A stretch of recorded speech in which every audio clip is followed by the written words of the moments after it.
And now we're proud to present our good friend, Arch Hall Jr.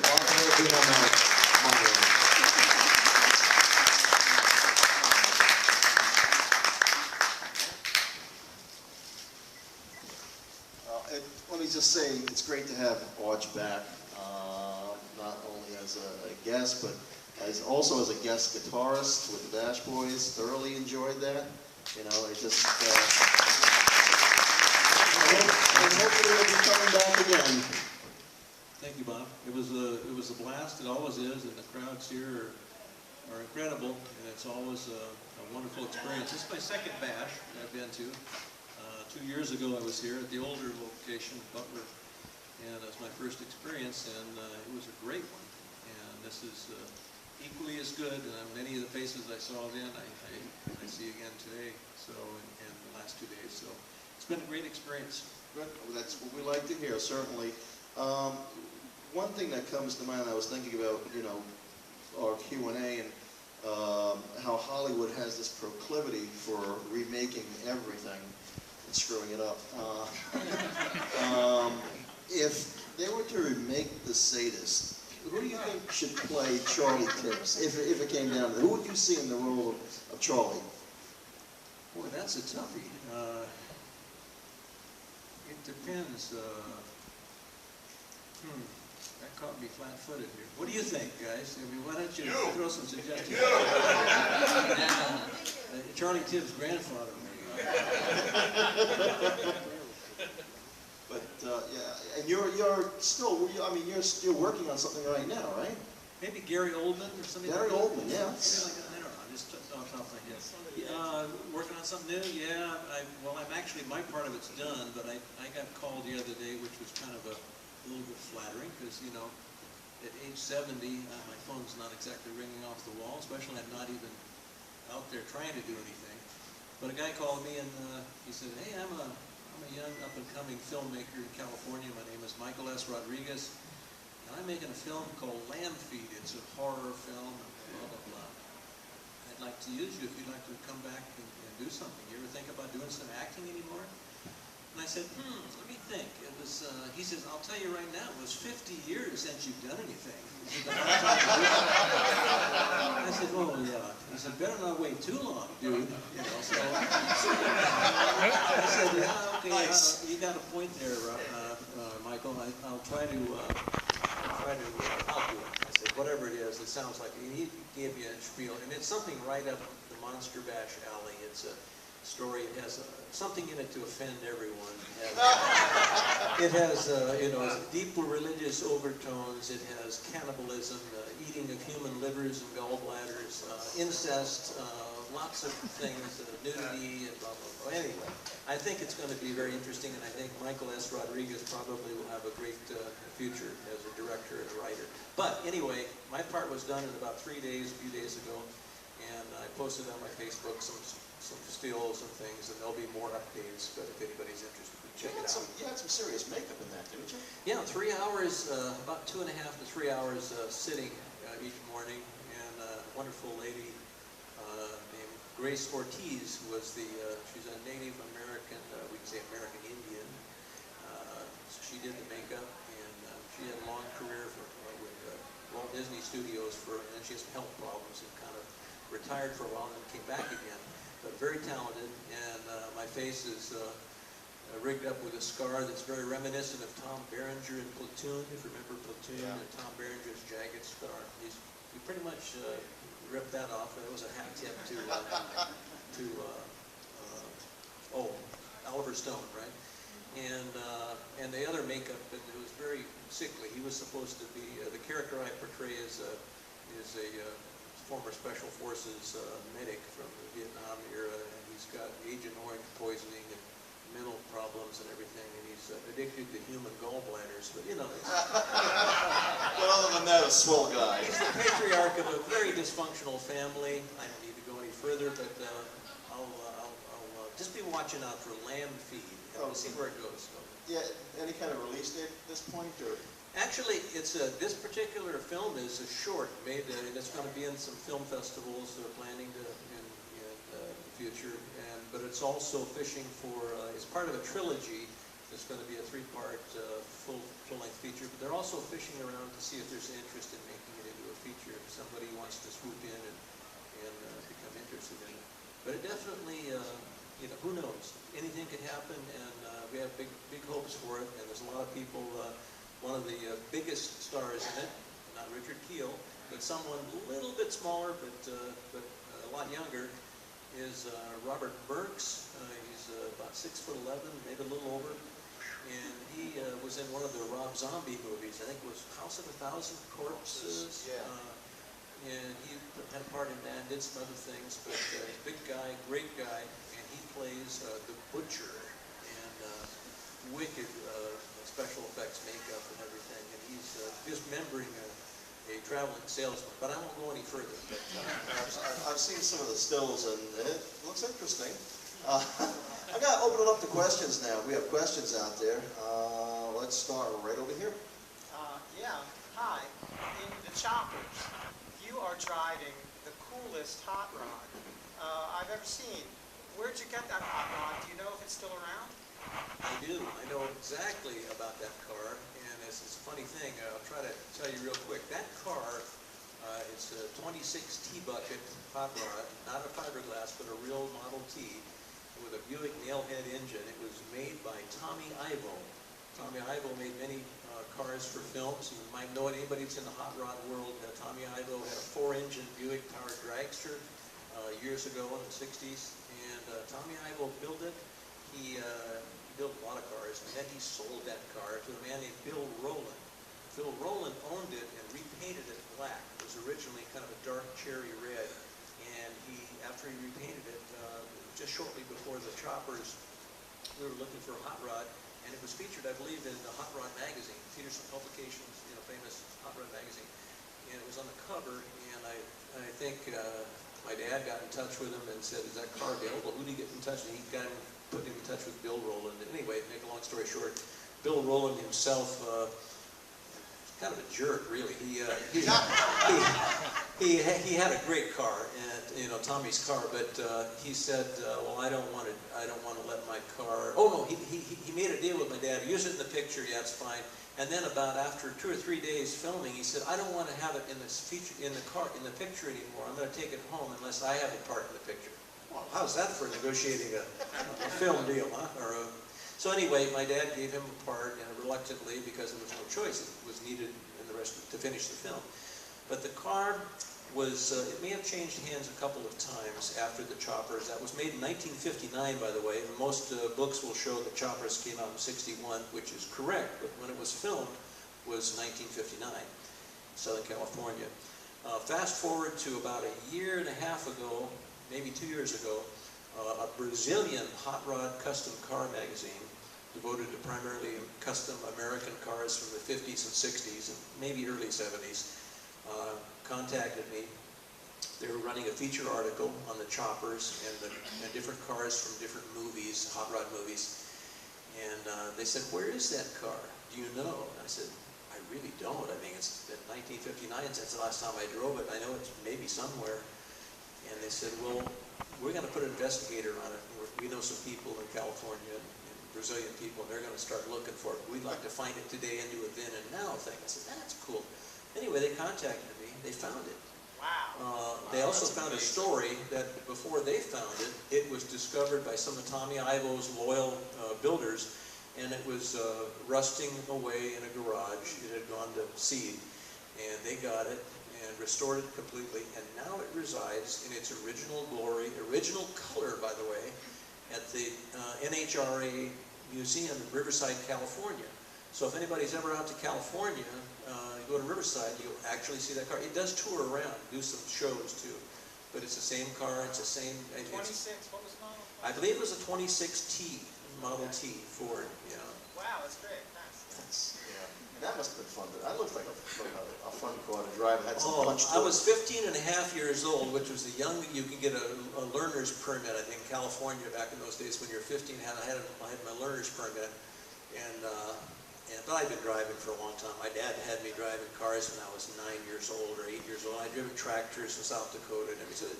So I got in it, and it's got this big, LaSalle transmission in it, and the big Buick engine with the 6 carburetors, and so I was, Bill Rowland standing over there very nervously, the owner, you know, and I'm revving the engine up, like I said, oh, please. Does this kid know what he's doing? He's going to destroy my car. And I said, well, no, that's okay. So I took it up and down the street a couple times to get the feel of it, and I had it going a little bit sideways, hooking up the thing at about maybe 4,500 RPM or so, and he just screamed. He says, absolutely not. He has to drive it very carefully, like a little old lady from Pasadena. I said, 15-and-a-half-year-old? That ain't gonna happen.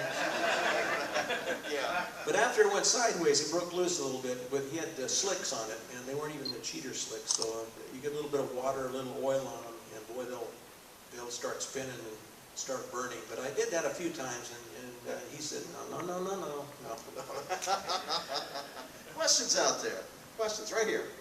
Kept up with the other guys from the choppers. Yes, I have. Recently, I got through Facebook, and I did Facebook. So how many people here are on Facebook? Can you raise your hand? Great. I think that's a great social medium and for people to get together of all ages and everything. But I got a Facebook message from a fellow named Robert Paget. Paget played Torch in the Choppers, and he had done Tank Commander or something. I think about 3 years earlier was starred in that film.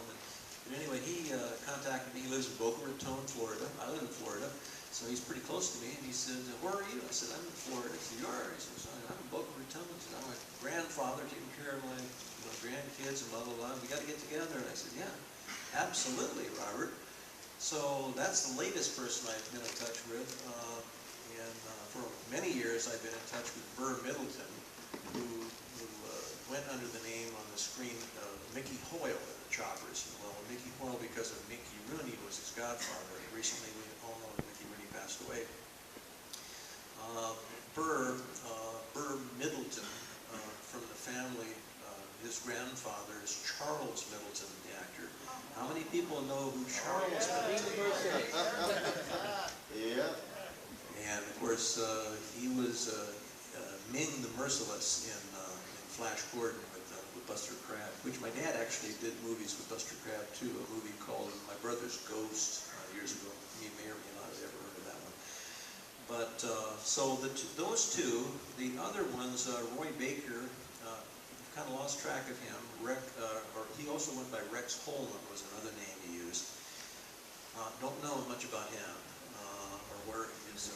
Chuck Barnes is a great guy, and I don't know much about him either. Of course, the great actor in Tom Brown, who was a great starring leading man in the late 30s and 40s, and also was a World War II hero with Bronze Stars, and I believe he had the Navy Cross, or I think, whatever is just below the Congressional Medal of Honor. He had that while he was promoting films. He jumped into France behind enemy lines. He also jumped with the OSS, which is the predecessor of the CIA today, into occupied Norway. And then he went back to promote a film that he made in the 40s, after actually being in combat and everything. Tom Brown's a wonderful man. He passed away a few years ago in the motion picture nursing home they have out in California there. And Burr Middleton went out to visit him about, I would say, a week to 10 days or so before he passed away. He walked in, he says, Tom, how are you? He said, he's in bed, he's in bad shape. He said, oh, Burr, how are you? And he said, how are you, kids? And how are you doing? That's the important thing. He says, I got this little cancer thing. He said, yeah, I'm okay. How are you? How are you, kid? And he said, oh, I'm fine, you know. And he said, gee, look at all these things here. And he says, there's Bronze Star with Valor, all these medals, Purple Hearts, 3 or 4 Purple Hearts. And he says, all those things, they give those to everybody. He says,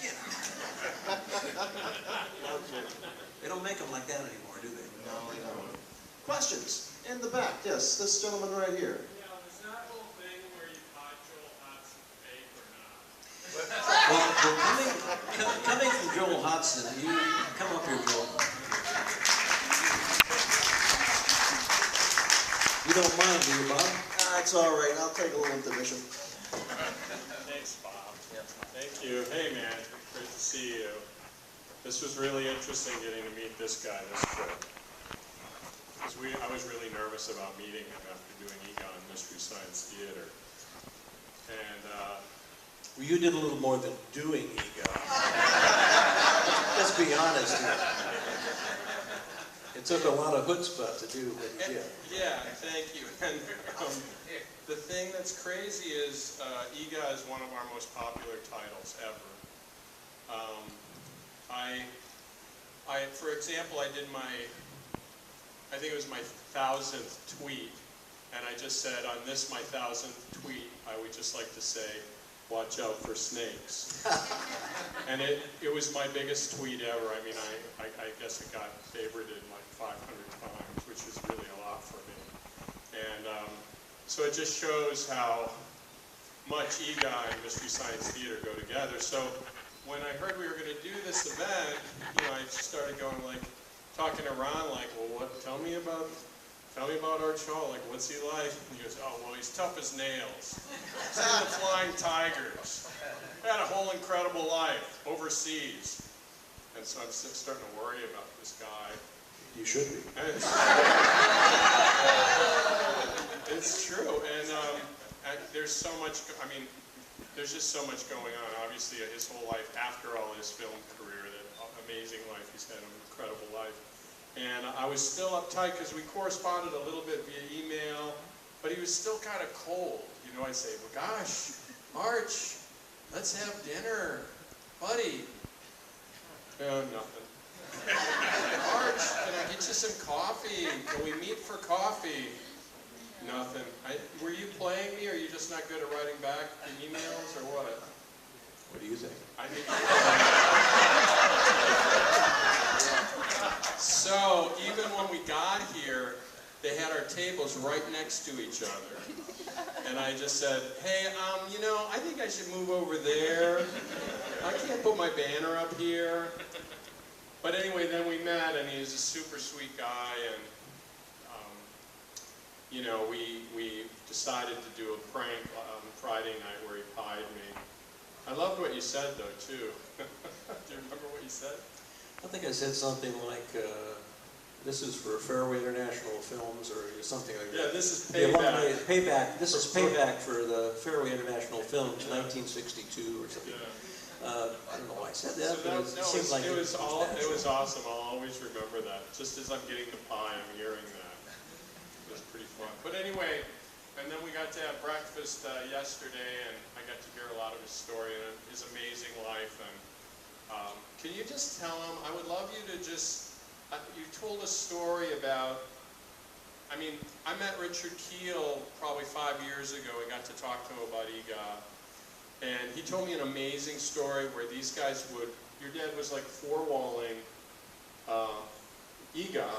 You guys were traveling and working, driving movie theaters, and Richard, it was amazing. This was back just after EGA came out, and the Wild Guitar, I think, was made, or EGA on the Choppers, I think, were paired together as a double bill. And there was a promotional tour, personal appearance tour, whatever you want to call it, designed for Richard Keel and myself to promote EGA. Okay, now that's going to be an interesting trip across country by car. And we had a 1959 Cadillac, which is one of the most classic cars of all times, with the big fins on the back. And it was a Coupe de Ville, white, and we pulled a U-Haul trailer behind it with extra stuff we had, PA system when we needed to use our own PA system, and guitar amplifiers and suitcases and stuff that was too much for the trunk of the car. And EGA's club. EGA's club too, and EGA's caveman uniform and costume and everything. So, but to get to the short of it, this went on all down through the South, through Texas, southern Texas, across Louisiana, Mississippi, Alabama, the Panhandle of Florida. And this is bad rain. You're being up on drive-in movie snack bars, primarily drive-in movies. We had a place we'd find ourselves down in the front where the screen was. Sometimes there was a place there that was sort of a makeshift stage, or they would bring in a flatbed truck, which we would perform in the back of the flatbed or something if I was going to play the guitar or sing or talk, or there'd be an audience, they put folding chairs or whatever. Sometimes it'd be on top of the drive-in snack bar, and they would decide to surround it with a sea of people. And Other times we'd be in a walk-in theater, many times older towns, small towns across the South. And it was at one time that I recounted to Joel, and actually Richard Keel writes about it in his book, Making It Big in the Movies, I think is the title, if anybody's read his book. But we were in Bluefield, West Virginia. Anybody ever heard of Bluefield, West Virginia? It's not Beverly Hills, you know. So I think the admission price was 25 cents to the movie at the end still, and at least on a matinee and Saturday for kids. So there were a lot of kids, and what we learned a lot too about it was that at the end of EGA, the way EGA ends is everybody that's an EGA fan knows, EGA is killed. He's actually shot and dies. And what we didn't figure is that when you have a group of children, kids watching EGA as their hero, and when he gets killed, this is an emotional thing that nobody foresaw, that they just start crying and screaming and angry and throwing things. And so you're in a theater, and the end of EGA comes, and he falls into the pool, and these stupid cops are shooting at him and everything, and the kids are just, oh my God, it's horrific. And they're crying, and then slowly the lights come up. Down from behind the coming down the aisle comes EGA in full regalia with this club. And the kids turn around and see him, and they go from crying to screaming with joy. And they run to him, and they grab him and hug him so tight he can't walk. He's immobilized. And they're so happy that he's not dead.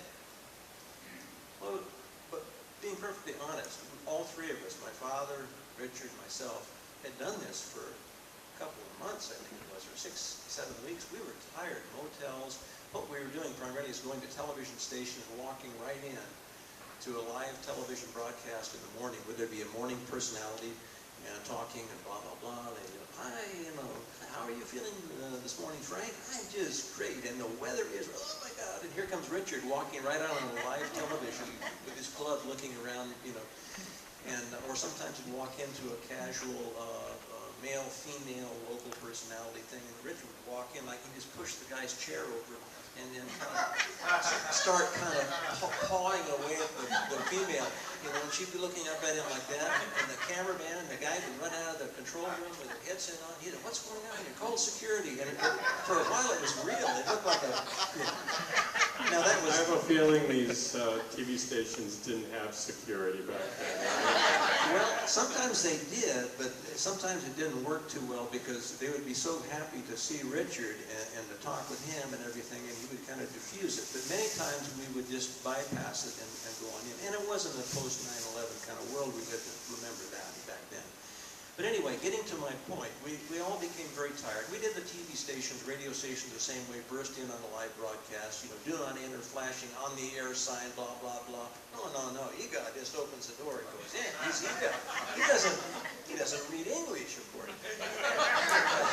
And he'd reach over for the microphone, and the guy's looking at him like this. He drops his copy of his news or whatever it is, and it goes from there. And we just wing it. It worked, I would say 98-point-something% of the time, it worked to our advantage.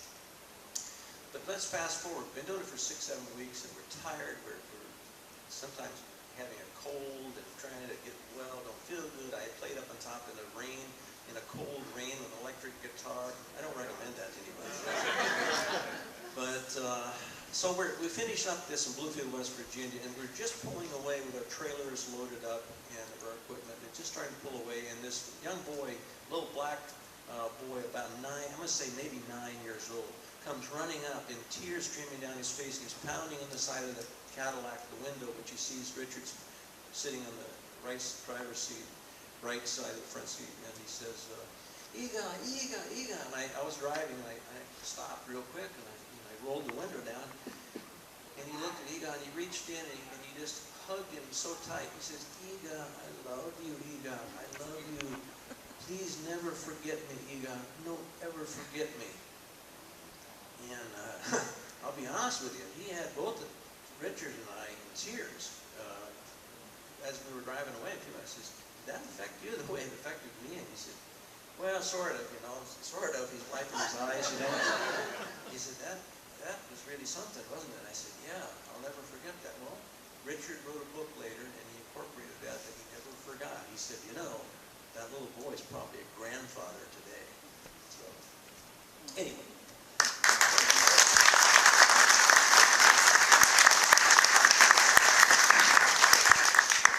It seemed really magical, and just sounded so like I would have loved to have been at that drive-in. The idea that Richard Kiel said he had a bit. You can imagine going to a drive-in and parking your car, and the cast of EGOT is going to be there, and all of a sudden Richard Kiel's like walking out of the darkness, dressed as EGOT, and he was pounding on the hood of their car at the club.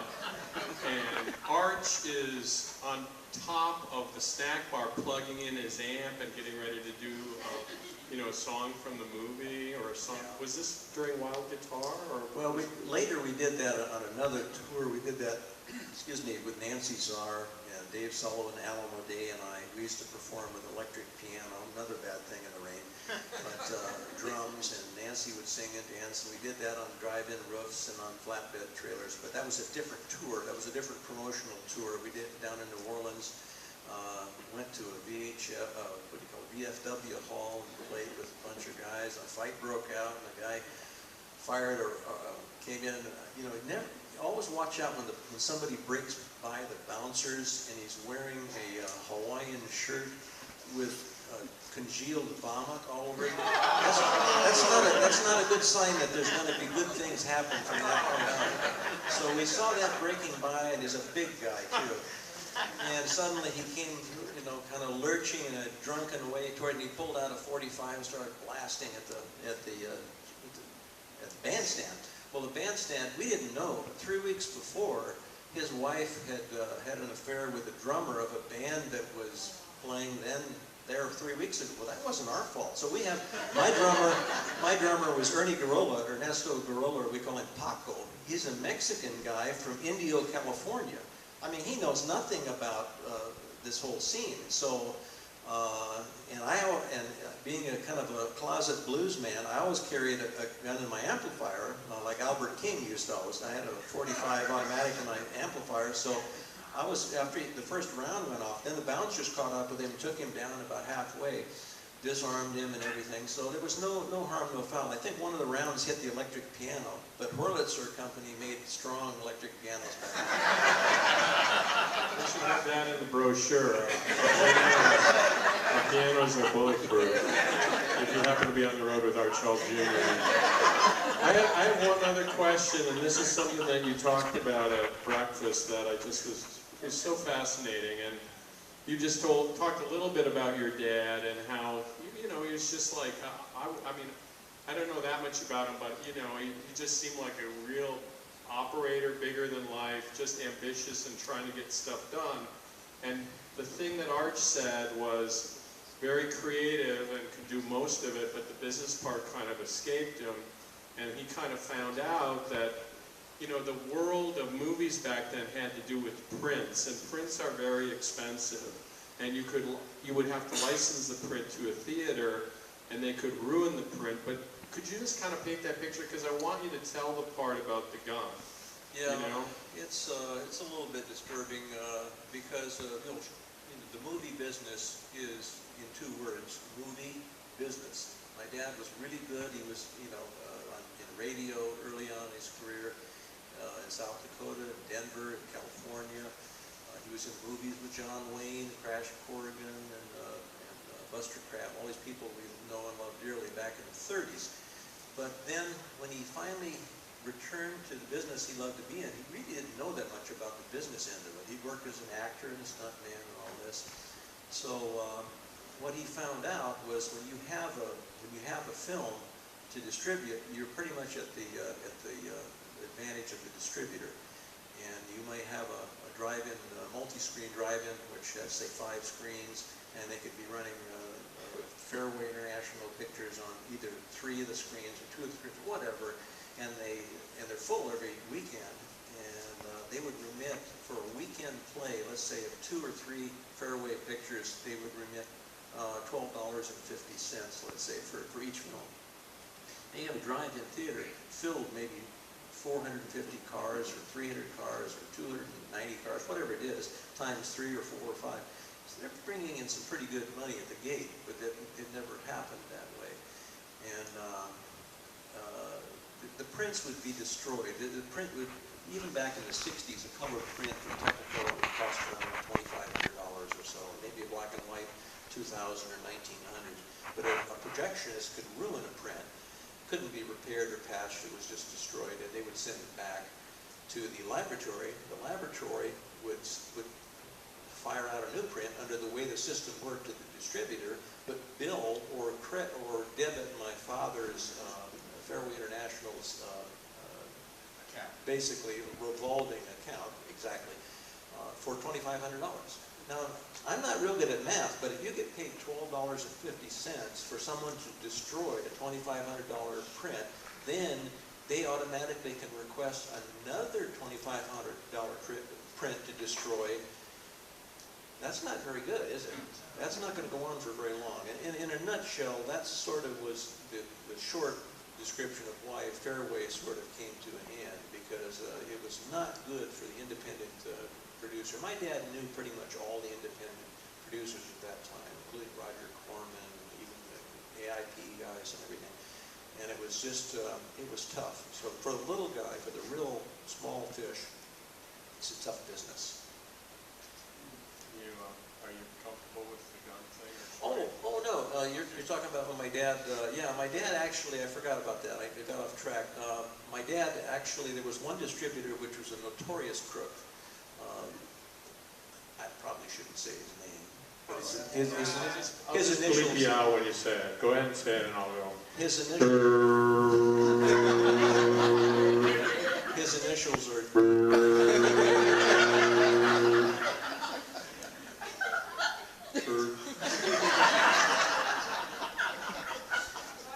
My dad, he called me one day and called me to his office and he said, "You got your 45? I said, "Yeah." I said, "I want to use it next week. I'm going to New Orleans." I said, "Okay." He said, Did you really just say okay? "Yeah." I said, and then my interest was piqued and I said, "What's up?" And he said, "Well, I'm going down to, I need another burp, by the way. I'm going down to, thank you, Joe. And I think I may blow his head out." So he said, "Go get some fresh ammo for it." So I went down and bought some Remington hollow points that would do the job of blowing somebody's effing bird head off. And brought it back, cleaned it, oiled it, loaded 2 magazines, and he stuck it in his bag. Did you like pack them a lunch too, maybe? No, Put a little note in there. Man, I'm thinking of you as you load your scrawny ass away. No, but you have to understand that all these people had their goons too, and they had threatened my dad many times. They had threatened me, and the unions also had their goon squads, which threatened the famous Vilma Sigmund, who was an Academy Award-winning cinematographer, and Laszlo Kovacs. I've been present when they were threatened, and a guy threatened to break Vilmos' legs. And rather than break his legs, Vilmos said he had his hands in a black bag, changing an Aeroflex 35 millimeter magazine. He was changing out exposed film that we had shot for new film, right, for new negative. But in the course of being threatened by these union goons, he said, well, rather than break our legs, why don't we just destroy everything we've done today for the last 9 hours? I'll just pull the negative out. Would you be happy with that and ruin all of our day's work? And the 2 goons said, yeah, we'd love that. So he real quickly reversed the process. He put the film, the exposed film, back in the magazine, or excuse me, he changed, put the fresh film the unexposed negative into the magazine. Then he took the magazine down and he says, I was going to change this, but he says, you're going to blow everything. But he says, here it is. And he just ripped it out in the daylight, just ripped it out. And the guy grabbed it, and the two guys just pulled it out with joyous glee, by the way, and left it in a big pile on the street. And they said, yeah, that's as good as breaking your legs, just wasting your time. And they left. So that was the end of that. Anyway, back to the gun story to finish what Joel brought up.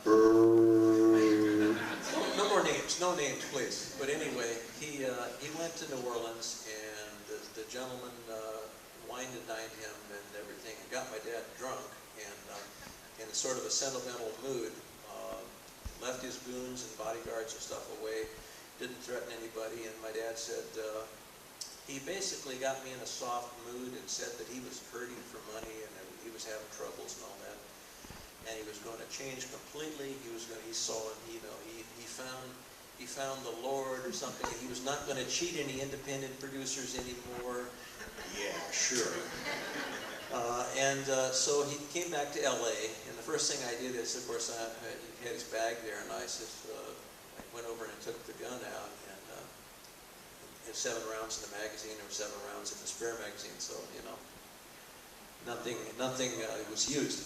So I was happy about that, and lo and behold, for about 3 weeks, there were checks coming in for play dates that were $250, $400, $600. Then after about 3 weeks, they started to go down like this, and then after about 6, maybe less than that, maybe 4 or 5 weeks, they were down to $12.50 again, because he figured, well, he's not coming back here for a while, so I'm back to my old tricks again, right? That was kind of it. Well, I think our time is up. Thank you so much for letting me come in and visit. Well, before you leave, Joel, let me say one thing, and I think that in all fairness to Mystery Science Theater's fans and to any Arch Hall Jr. fans that exist, they should know that we have no animosity towards one another. Joel sincerely apologized to me, and I sincerely accepted his apology, and we are friends. All right. Thanks. Thank you very much. So if anybody on either camps of ours would like to distribute that through Twitter or Facebook, you have our mutual permission to. So.